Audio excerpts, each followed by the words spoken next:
नमस्कार। The fourth pillar news में आपका एक बार फिर से स्वागत है। और बिहार में विधानसभा चुनाव को लेकर के जो अटकलें चल रही, हमने आपको इस चैनल के माध्यम से पहले भी बताया था कि इस बार बिहार में जो विधानसभा चुनाव होने वाला वो बहुत ही ड्रामेटिक होने वाला।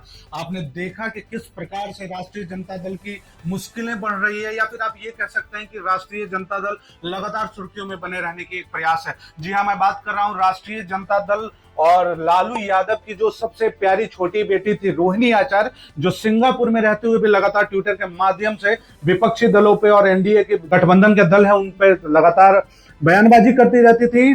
चर्चा ये भी था कि बिहार विधानसभा चुनाव 2025 की शुरुआत में रोहिणी आचार्य बिहार आई हैं और वो किसी विधानसभा सीट से चुनाव लड़ने वाली। लेकिन इसी बीच संजय यादव का दल के अंदर में बहुत ज्यादा मजबूती होना और तेजस्वी यादव से संजय यादव का करीबी होना, रोहिणी आचार्य को ये खला नहीं, रोहिणी आचार्य को ये चीज पसंद नहीं आया। और आपने सुना होगा हालिया खबर कि रोहिणी आचार्य ने राष्ट्रीय जनता दल के जितने भी ऑफिशियल आईडी है, अकाउंट है, और अपने परिवार के सभी सदस्यों के अकाउंट को अनफॉलो कर दिया है। और खबर तो ये भी है कि रोहिणी आचार्य वापस पटना से सिंगापुर चली गई है। रोहिणी आचार्य ने सबको अनफॉलो करने के बाद अपने बयान में कहा कि वो सिर्फ अभी तक एक बेटी और एक बहन होने का फर्ज निभा रही थी और आगे भी अगर जरूरत पड़ी तो निभाएंगी। उन्होंने ये भी स्पष्ट किया कि उनके अंदर में किसी प्रकार की कोई भी राजनीतिक महत्वाकांक्षा नहीं है। लेकिन अगर राजनीतिक महत्वाकांक्षा नहीं थी तो लोकसभा 2024 के चुनाव में उन्होंने क्यों उम्मीदवारी पेश की आरजेडी की सीट से। और अगर विधानसभा चुनाव के पहले जिस प्रकार से वो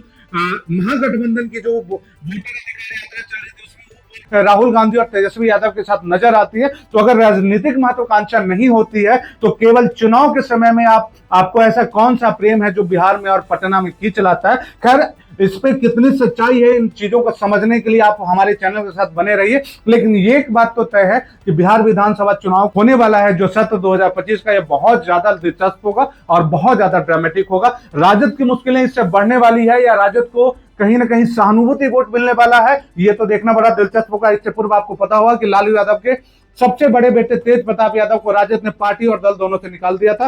यहां तक कि उसके परिवार ने भी उसे परिवार से निष्कासित कर दिया था। अब आगे भी इसका कितना लाभ मिलने वाला है, क्या वोट मिलेगा, या जनता का जो मोह है वो भंग होने वाला है। इस प्रकार की खबरों को लगातार देखने के लिए बने रहिए द पोस्ट पिलर न्यूज के साथ।